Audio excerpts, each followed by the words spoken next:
हम सब अक्सर ये सोचते हैं कि अगर हम दिन में 14 या 16 घंटे गधों की तरह काम करें तो हम बाकी दुनिया से आगे निकल जाएंगे।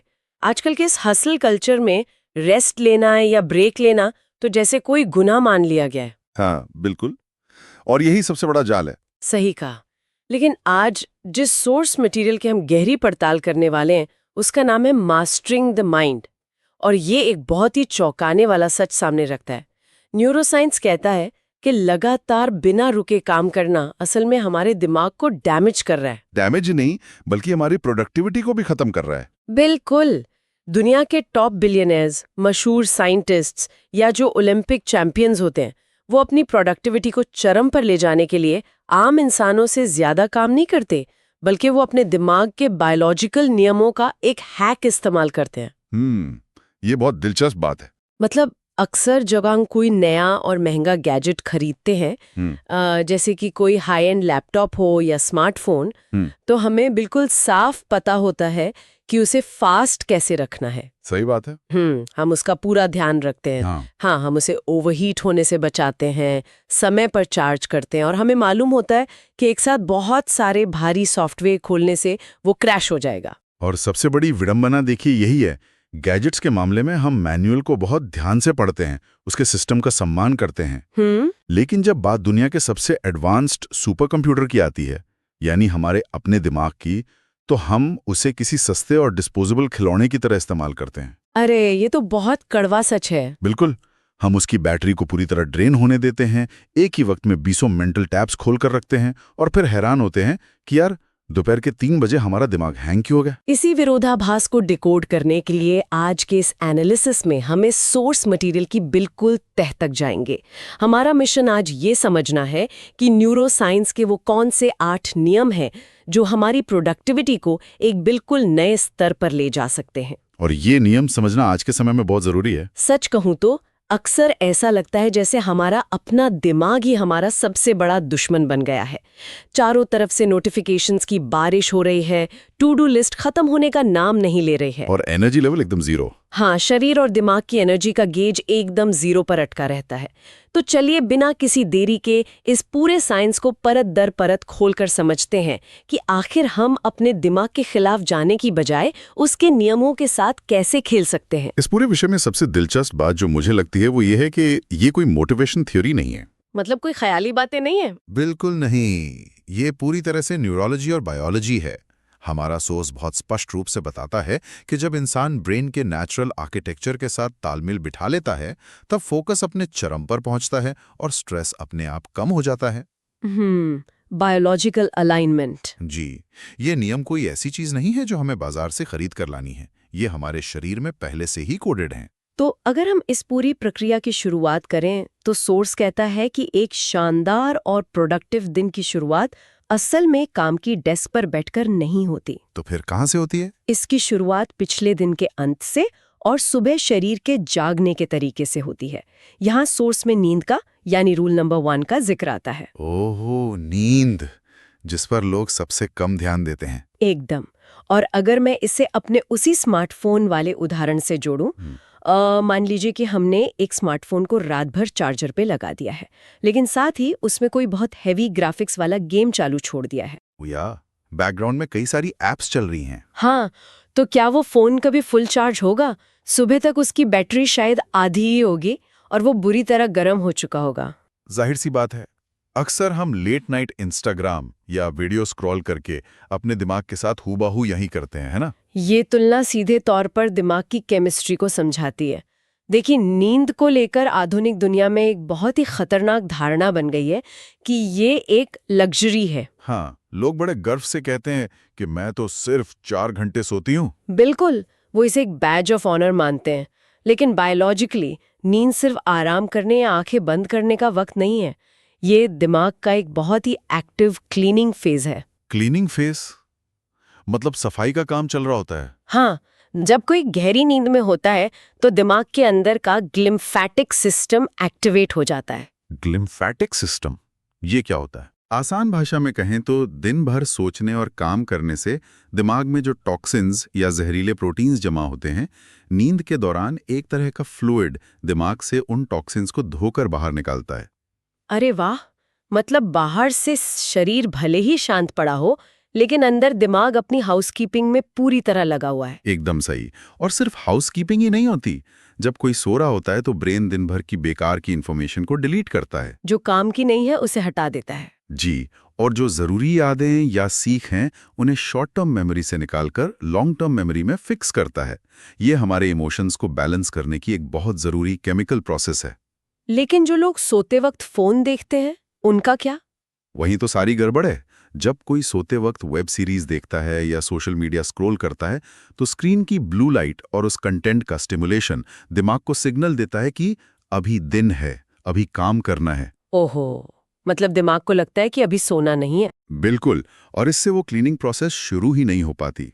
और यही वजह है कि बिना सही नींद के उठने पर फैसले लेना मुश्किल लगता है। इंसान बात बात पर चिड़चिड़ा होता है और फोकस तो बिल्कुल नहीं बन पाता। अब मुझे समझ आ रहा है कि क्यों नींद को इस मटेरियल में रीसेट बटन कहा गया है। चलिए मान लेते हैं कि किसी ने अच्छी नींद ले ली और सुबह उठ गया। लेकिन फिर भी कई बार सुबह उठने के बाद एक अजीब सा कोहरा या धुंधलापन दिमाग पर छाया रहता है, जैसे हर सोच स्लो मोशन में चल रही हो। कुछ पढ़ने की कोशिश करो तो शब्द बस आंखों के सामने से गुजर जाते हैं। हाँ, इसे ब्रेन फॉग कहते हैं। तो अक्सर लोग इस सुस्ती को भगाने के लिए सीधे एक कड़क चाय या कॉफी की तरफ भागते हैं। लेकिन हमारा सोर्स इसके लिए मूवमेंट और एक्सरसाइज की बात करता है, जो कि रूल नंबर 2 है। और यहाँ साइंस एक बहुत ही गहरा कनेक्शन सामने लाता है। देखिए, इंसान का शरीर हजारों सालों से मूवमेंट यानी चलने फिरने के लिए डिजाइन हुआ है, दिन भर कुर्सी पर बैठे रहने के लिए नहीं। ये तो सच है, हमारे पूर्वज तो दिन भर शिकार या खेती करते थे। बिल्कुल। तो जब कोई सुबह उठ के सिर्फ 20 मिनट की एक ब्रिस्क वॉक या तेज सैर करता है तो शरीर और दिमाग का ये पुराना इवोल्यूशनरी कनेक्शन जाग जाता है। लेकिन इसके पीछे असल में होता क्या है? मेरा मतलब है, क्या सिर्फ पसीना बहाने से दिमाग तेज हो जाता है? नहीं, सिर्फ पसीने की बात नहीं है। इसे ऐसे समझते हैं, जैसे ही किसी की सांसें तेज होती हैं और दिल की धड़कन बढ़ती है तो शरीर में खून का बहाव तेज हो जाता है। ब्लड सर्कुलेशन बढ़ जाता है। हाँ, ये तेज बहाव दिमाग की नसों में ज्यादा ऑक्सीजन और ग्लूकोज लेकर पहुंचता है। ये दिमाग के लिए एकदम फ्रेश ईंधन की तरह काम करता है। अच्छा। इसके साथ ही मूवमेंट से ब्रेन तुरंत डोपामाइन और सेरोटोनिन जैसे न्यूरोट्रांसमीटर्स रिलीज करना शुरू कर देता है। ये वही केमिकल्स हैं ना जो हमें अच्छा महसूस कराते हैं। बिल्कुल, ये वो केमिकल्स हैं जो नेचुरली खुश, फोकस्ड और किसी काम को करने के लिए मोटिवेटेड महसूस कराते हैं। और सबसे बड़ी बात, लगातार एक्सरसाइज करने से न्यूरोप्लास्टिसिटी बढ़ती है। न्यूरोप्लास्टिसिटी, इसका क्या मतलब है? इसका मतलब है ब्रेन का स्ट्रक्चर खुद को बदलकर नए कनेक्शंस बनाने लगता है।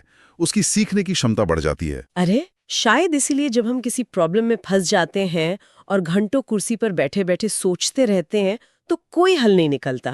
एकदम ब्लॉक हो जाते हैं। लेकिन जैसे ही हम उठकर थोड़ा टहलने लगते हैं तो अचानक से कोई बेहतरीन आइडिया या सोल्यूशन दिमाग में क्लिक कर जाता है। इसके पीछे सीधा बायोलॉजिकल कारण यही है कि टहलने से दिमाग के अलग अलग हिस्सों में कनेक्टिविटी बढ़ जाती है। वाकई? हाँ, एक्सरसाइज का मतलब सिर्फ जिम जाकर भारी वजन उठाना या सिक्स पैक बनाना नहीं है।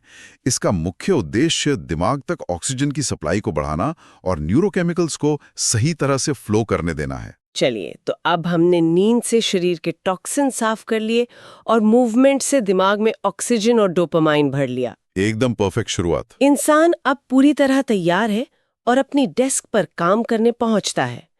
लेकिन यहीं पर आज की आधुनिक दुनिया का सबसे बड़ा जाल बिछा हुआ है। रूल नंबर 3, मल्टीटास्किंग, जो कि असल में एक बहुत बड़ा मिथ है। मैं खुद अपनी बात करूं तो मैं कई बार अपने ब्राउजर में 20 टैब खोलकर बैठती हूँ, बीच बीच में फोन पर मैसेज का रिप्लाई भी करती हूँ और मुझे लगता है कि मैं एक साथ बहुत सारे काम निपटा रही हूँ। और ऐसा सिर्फ आपको नहीं लगता, ज्यादातर लोगों को यही लगता है। हाँ, और देखिए ना, कॉर्पोरेट दुनिया में तो इस मल्टीटास्किंग को एक बहुत जरूरी स्किल माना जाता है। जॉब डिस्क्रिप्शन में लिखा होता है। तो क्या आज के इस तेज तर्रार दौर में एक वक्त में एक काम यानी सिंगल टास्किंग प्रैक्टिकल है भी? ये एक ऐसा सवाल है जिससे आज लगभग हर प्रोफेशनल जूझ रहा है। कॉर्पोरेट कल्चर भले ही मल्टीटास्किंग की कितनी भी तारीफ करे, लेकिन न्यूरोसाइंस के चश्मे से देखने पर सच्चाई एकदम डरावनी है। डरावनी? ऐसा क्यों? क्योंकि इंसानी दिमाग कोई वेब ब्राउज़र नहीं है जिसमें पैरेलल प्रोसेसिंग हो सके। मल्टीटास्किंग असल में एक बहुत ही बड़ा झूठा कंफर्ट है। झूठा कंफर्ट मतलब जब मुझे लग रहा होता है कि मैं 2 काम एक साथ कर रही हूँ तो असल में ऐसा नहीं हो रहा है। बिल्कुल नहीं। बायोलॉजिकली दिमाग एक ही वक्त में 2 कॉग्निटिव यानी सोचने वाला काम कर ही नहीं सकता। तो फिर हम कर क्या रहे होते हैं? जब कोई व्यक्ति एक ईमेल टाइप करते हुए फोन पर बात कर रहा होता है तो उसका दिमाग एक साथ 2 काम नहीं कर रहा होता, बल्कि वो हर 10 या 15 सेकंड में एक टास्क से दूसरे टास्क पर बहुत तेजी से स्विच कर रहा होता है। अच्छा, मतलब जंप कर रहा है। जी, इसे न्यूरोसाइंस में कॉन्टेक्स्ट स्विचिंग कहते हैं। और इस हर एक स्विच, हर एक जंप के साथ दिमाग को भारी मात्रा में ग्लूकोज खर्च करना पड़ता है। तो एनर्जी डबल खर्च हो रही है। हाँ, और एक और बात, जब आप ईमेल से हटकर फोन पर आते हैं तो आपकी अटेंशन का एक छोटा सा हिस्सा उस ईमेल पर ही छूट जाता है। इसे अटेंशन रेजिड्यू कहते हैं। ओहो, इसका मतलब है कि हम अपनी मानसिक ऊर्जा को थोड़ा थोड़ा करके हर टैब और हर मैसेज पर लीक कर रहे हैं। एकदम सही। और यही कारण है कि दिन के आखिर में कई बार इंसान खुद से पूछता है कि मैं दिन भर इतना थकावा और बिजी था, फिर भी मैंने असल में कोई बड़ा काम क्यों पूरा नहीं किया? क्योंकि सारी एनर्जी तो सिर्फ शिफ्ट करने में बर्बाद हो गई। बिल्कुल। इसी वजह से सोर्स मटेरियल कहता है कि आज के दौर में फोकस कोई आम बात नहीं रह गई है, ये एक सुपर पावर है। वाकई फोकस करना अब किसी सुपर पावर से कम नहीं है। जब दिमाग बिना किसी डिस्ट्रैक्शन के एक काम पर टिकता है तो वो डीप वर्क के जोन में जाता है, जहां असली और क्रिएटिव काम होता है। वरना हम सिर्फ शैलो थिंकिंग या सतही सोच का शिकार होकर रह जाते हैं। और ये सतही सोच और लगातार टास्क स्विच करने की आदत एक और बहुत बड़ी समस्या को जन्म देती है, जिसे सोर्स खामोश स्ट्रेस या साइलेंट स्ट्रेस कहता है। ये रूल नंबर 4 है। ये साइलेंट स्ट्रेस बहुत खतरनाक है। देखिए, एक वो स्ट्रेस होता है जब सामने कोई बड़ी दुर्घटना हो जाए, लेकिन ये खामोश स्ट्रेस एक ऐसी बेचैनी है जो बिना किसी साफ वजह के अंदर ही अंदर चलती रहती है। बाहर से इंसान एकदम चुपचाप अपनी डेस्क पर बैठा होता है, लेकिन उसके अंदर एक भयंकर तूफान चल रहा होता है। ये क्रॉनिक स्ट्रेस आज के समय की सबसे बड़ी छुपी हुई बीमारी है। इसकी सबसे बड़ी चालाकी ये है कि ये रातों रात नहीं आता। तो ये कैसे पनपता है? हर एक नोटिफिकेशन, हर एक अनरीड ईमेल और हर एक डेडलाइन इंसान के शरीर में थोड़ा थोड़ा कॉर्टिजोल नाम का स्ट्रेस हार्मोन रिलीज करती रहती है। थोड़ा थोड़ा करके? हाँ, ये इतना धीरे धीरे बढ़ता है कि इंसान इसे अपनी नॉर्मल जिंदगी मान बैठता है। वो सोचता है कि ये तो बस काम का थोड़ा प्रेशर है, सबको होता है। हाँ, हम कहते हैं ना कि स्ट्रेस तो पार्ट ऑफ लाइफ है। लेकिन न्यूरोसाइंस बताता है कि लगातार शरीर में कॉर्टिसोल रहने से दिमाग का वो हिस्सा जो मेमोरी और फोकस के लिए जिम्मेदार है, यानी हिप्पोकैम्पस, वो सिकुड़ने लगता है। सिकुड़ने लगता है? ये तो वाकई डरावना है। तो इसका इलाज क्या है? क्योंकि अक्सर हम स्ट्रेस को अपना दुश्मन मान लेते हैं और उससे लड़ने की या उसे पूरी तरह खत्म करने की कोशिश करते हैं। स्ट्रेस से लड़ना उसका समाधान नहीं है। बायोलॉजिकली स्ट्रेस कोई दुश्मन नहीं है। दुश्मन नहीं है तो क्या है? ये असल में शरीर का एक बहुत पुराना सर्वाइवल सिग्नल है। ये एक अलार्म है जो ये बता रहा है कि आपके सिस्टम में कुछ बैलेंस से बाहर हो गया है। अच्छा, तो अलार्म बज रहा है बस। बिल्कुल। इसे मैनेज करने का सबसे पहला और सबसे कारगर कदम है पॉज लेना। जब वो घबराहट महसूस हो तो सब कुछ वहीं रोक देना। कोई फोन नहीं, कोई बातचीत नहीं, कोई काम नहीं, बस एक गहरी सांस लेना। सिर्फ गहरी सांस लेने से क्या होगा? इसका असर सीधा हमारे नर्वस सिस्टम पर पड़ता है ना? जी, जब हम गहरी और धीमी सांस लेते हैं तो हमारा पैरासिम्पैथेटिक नर्वस सिस्टम एक्टिवेट हो जाता है, जो रिलैक्स करने वाला सिस्टम होता है। सही कहा। वो दिमाग को सिग्नल देता है कि सब ठीक है, कोई खतरा नहीं है। और इसके साथ ही सोर्स में एक बहुत ही खूबसूरत बात कही गई है, परफेक्शन की उम्मीद को छोड़ देना। उफ, ये परफेक्शन की बीमारी तो बहुत लोगों को है। इंसान कोई मशीन नहीं है जो हमेशा 100% एक्यूरेसी के साथ काम करेगा। ये लगातार सब कुछ परफेक्ट करने की चाहत ही सीधा बर्नआउट की तरफ ले जाती है। तो अगर हम यहाँ तक के सफर को देखें, हमने नींद से शरीर को तैयार किया, मूवमेंट से केमिकल बैलेंस बनाया, सिंगल टास्किंग से डिस्ट्रैक्शन हटाया और स्ट्रेस के सिग्नल को पहचान कर उसे शांत किया। आधा काम तो यहीं पूरा हो गया। बिल्कुल। अब जब हमारे पास फोकस है तो अगली सबसे बड़ी चुनौती आती है सीखने की।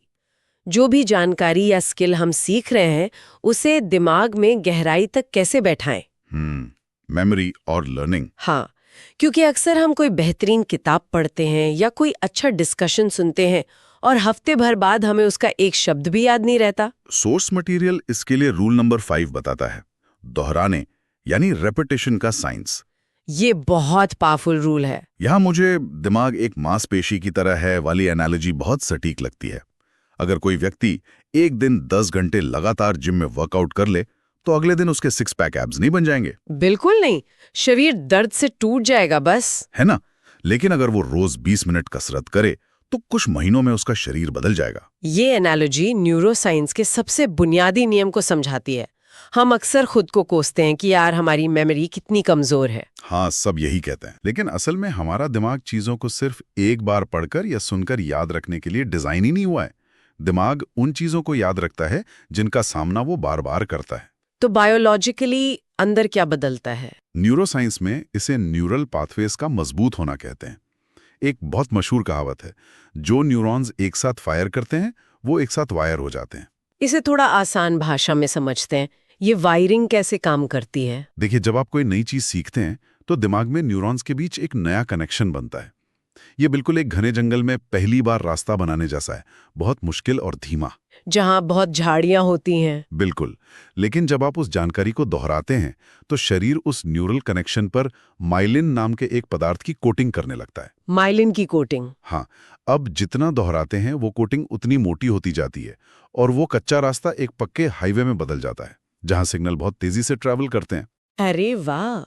तभी शायद वो पुराने गाने जिन्हें हमने कभी कॉपी पेन लेकर याद करने की कोशिश नहीं की, लेकिन क्योंकि वो बचपन से लेकर आज तक रेडियो और टीवी पर बार बार बजे हैं, वो हमारी जुबान पर हमेशा के लिए रट चुके हैं। एकदम सटीक उदाहरण है। रेपिटेशन ब्रेन की भाषा है। हम रोज नया कंटेंट कंज्यूम करते हैं, नए कोट्स पढ़कर प्रेरित भी होते हैं, लेकिन हमारी जिंदगी नहीं बदलती। क्योंकि हम उन विचारों को दोहराकर अपने न्यूरल पाथवेज का हिस्सा नहीं बनाते। वो बस एक बार फायर होते हैं और फिर खत्म हो जाते हैं। और इस जानकारी को जल्दी और गहराई से प्रोसेस करने का एक और जबरदस्त तरीका सोर्स में बताया गया है, जो है रूल नंबर 6, विजुअल्स यानी तस्वीरों का इस्तेमाल। जी, विजुअल लर्निंग। सोर्स कहता है कि हमारा दिमाग शब्दों के मुकाबले तस्वीरों को हजारों गुना ज्यादा तेजी से प्रोसेस करता है। एक लंबे चौड़े बोरिंग पैराग्राफ के मुकाबले एक साधारण सा इन्फोग्राफिक या माइंड मैप कई ज्यादा जल्दी समझ में आता है। इसके पीछे हमारा इवोल्यूशन जिम्मेदार है। इवोल्यूशन कैसे?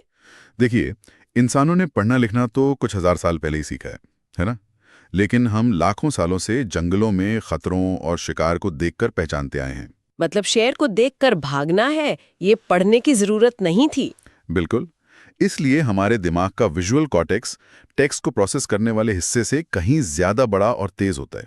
अच्छा। जब ब्रेन किसी तस्वीर या डायग्राम को देखता है तो वो उसे सिर्फ लॉजिक के जरिए नहीं बल्कि इमेजिनेशन और फीलिंग्स के जरिए भी प्रोसेस करता है। शायद इसीलिए कहा जाता है कि अगर आपका कोई लक्ष्य है तो उसे सिर्फ डायरी में लिखने के बजाय उसकी तस्वीरें काटकर एक विजन बोर्ड बनाना चाहिए। विजन बोर्ड बहुत असरदार होते हैं। हाँ, क्योंकि जब इंसान रोज उस तस्वीर को देखता है तो वो एक रियलिटी का एहसास देती है जो रोज अपनी तरफ खींचती है। और यहाँ जो शब्द आपने इस्तेमाल किया, एहसास, वो न्यूरोसाइंस का एक और बड़ा राज है। तस्वीरें सिर्फ आंखों से नहीं देखी जाती, वो महसूस की जाती हैं। फील की जाती है। और जो बात गहराई से महसूस होती है वही दिमाग में टिकती है। एहसास और फीलिंग की बात से हम सीधे अपने अगले बहुत ही दिलचस्प पहलू पर आते हैं, रूल नंबर 7, इमोशंस। प्रोडक्टिविटी का असली इंजन। लेकिन एक बात बताइए, कॉर्पोरेट दुनिया में तो हमें यही सिखाया जाता है कि हर फैसला पूरी तरह लॉजिक और ठंडे डेटा पर आधारित होना चाहिए। हाँ, बी प्रोफेशनल। वही तो, काम की जगह पर इमोशंस को लाना तो अक्सर अनप्रोफेशनल माना जाता है। तो फिर हमारा सोर्स मटेरियल प्रोडक्टिविटी में इमोशंस की इतनी बड़ी वकालत क्यों कर रहा है? ये सदियों पुरानी गलतफहमी है कि लॉजिक ही सब कुछ है। अगर हम ब्रेन के स्ट्रक्चर को देखें तो लॉजिक और रैशनल थिंकिंग हमारे प्रीफ्रंटल कॉर्टेक्स से आती है। ओके। ये हिस्सा हमें बताता है कि रोज सुबह 5 बजे उठकर काम करना चाहिए क्योंकि ये हमारे करियर के लिए अच्छा है। ये लॉजिक है। इसने हमें एक टू डू लिस्ट दे दी। लेकिन 5 बजे उठने का मन तो नहीं करता। वही तो, क्योंकि जो हमारा लिम्बिक सिस्टम है, जो हमारे इमोशंस का सेंटर है, असली ताकत उसके पास है।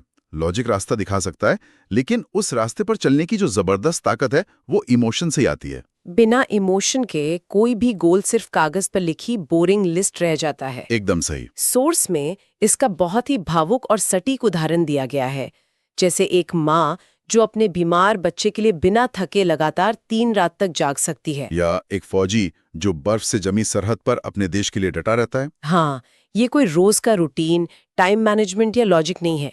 इसके पीछे एक बहुत गहरी इमोशनल ड्राइव काम कर रही है। और जब किसी काम के पीछे कोई फीलिंग या बड़ा उद्देश्य होता है तो दिमाग का डोपामाइन सिस्टम पूरी तरह से उसके साथ अलाइन हो जाता है। तब इंसान थकता नहीं है। जी, इसलिए कोई भी बड़ा काम शुरू करने से पहले खुद से ये पूछना चाहिए कि इस काम के साथ मेरी कौन सी गहरी फीलिंग जुड़ी है। वाकई इमोशन ही वो असली ईंधन है जो इंसान रूपी मशीन को चलाता है।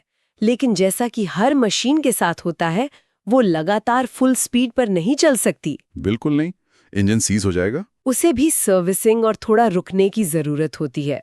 और यही आता है हमारा आखिरी और सबसे महत्वपूर्ण रूल नंबर 8, ब्रेक्स।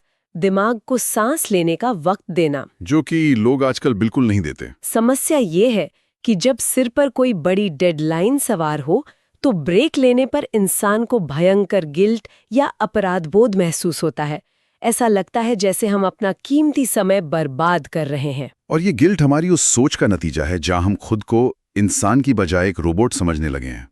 मशीन समझने लगे हैं खुद को। जो लोग घंटों बिना रुके अपनी कंप्यूटर स्क्रीन को घूरते रहते हैं और फिर कहते हैं कि यार दिमाग ब्लैंक हो गया है, ये उनकी कमजोरी नहीं है। तो ये क्या है? ये ब्रेन का नेचुरल डिफेंस मैकेनिज्म है जो उन्हें रुकने का सिग्नल दे रहा है। न्यूरोसाइंस में एक बहुत ही महत्वपूर्ण साइकिल होती है जिसे अल्ट्राडियन रिदम कहते हैं। ये अल्ट्राडियन रिदम आखिर किस तरह काम करती है? ये हमारे दिमाग और शरीर की एक प्राकृतिक बायोलॉजिकल साइकिल है जो हर 90 से 120 मिनट के स्लॉट में चलती है। 1.5 से 2 घंटे की साइकिल। जी, इस 90 मिनट के दौरान फोकस धीरे धीरे बढ़ता है, अपने चरम पर पहुंचता है और फिर तेजी से गिरने लगता है। क्यों गिरने लगता है? क्योंकि दिमाग की ग्लूकोज और ऑक्सीजन की सप्लाई कम होने लगती है। 120 मिनट के बाद ब्रेन को हर हाल में एक रीसेट चाहिए होता है। लेकिन अगर कोई कॉफी पी के जबरदस्ती काम करता रहे तो वो हाई परफॉर्मेंस की जगह लो एनर्जी और गलतियों वाले जोन में चला जाता है। वो काम बिगाड़ने लगता है। मतलब सिर्फ 5 से 10 मिनट के लिए अपनी डेस्क से उठ जाना, आंखें बंद करके बैठ जाना या बाहर एक छोटी सी वॉक ले लेना कोई टाइम वेस्ट करना नहीं है। बिल्कुल भी नहीं। फॉर्मूला 1 रेस में एक पिट स्टॉप होता है ना? हाँ, पिट स्टॉप का उदाहरण बहुत बढ़िया है। जहां गाड़ी कुछ सेकंड के लिए रुकती है, उसके टायर बदले जाते हैं, उसमें फ्यूल डाला जाता है ताकि वो अगले कई लैप्स और भी ज्यादा तेज दौड़ सके। एकदम परफेक्ट एनालॉजी है ये। और यहाँ न्यूरोसाइंस एक और बात जोड़ता है। क्या? जब हम ब्रेक लेते हैं और जानबूझकर कुछ नहीं कर रहे होते हैं, तब भी हमारा दिमाग पूरी तरह शांत नहीं होता। अच्छा, बैकग्राउंड में काम चालू रहता है। जी, हमारा सबकॉन्शियस माइंड बैकग्राउंड में उन प्रॉब्लम्स को सॉल्व कर रहा होता है जिन पर हम काम कर रहे थे।